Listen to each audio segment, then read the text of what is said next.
अस्सलाम वालेकुम भाईजान, मैं तो अपना मोहम्मद मूसा मोहना। क्या हाल है व्यूअर? ठीक हो? खैर सलाह तबीयत से ठीक है?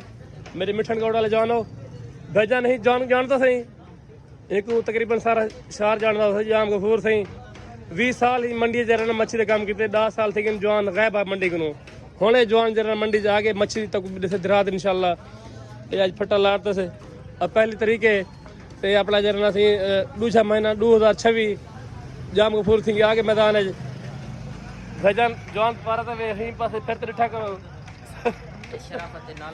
शराफत नाल बैठे हुए थे भाई। शराफत दे मलक शराफत दे जाम गफूर सही जाम गफूर सर मिठड़ कोट वाले कुछ आखन जैसा सही ऐसे 20 साल कब्रिस्तान रह गए। ये जाम गफूर थी 20 साल थी अपना सब्जी मंडी है मिठड़ कोट है जे मच्छी के काम किते 10 साल थी जवान गायब रह गए। 10 साल के बाद मैदान जाके तुम्हारी खिदमत वास्ते दराज की मच्छी बिल्कुल प्योर मच्छी जाम साहब कुछ आखन जानो शारदार है को सही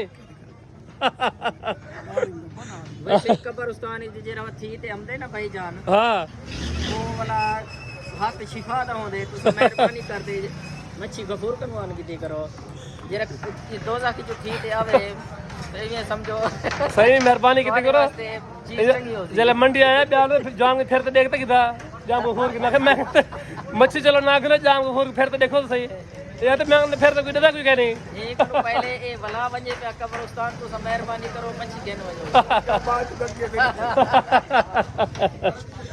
भाई मलक शराफत साहब तो फटा थी कि मच्छी दा दराज मच्छी होंदी है।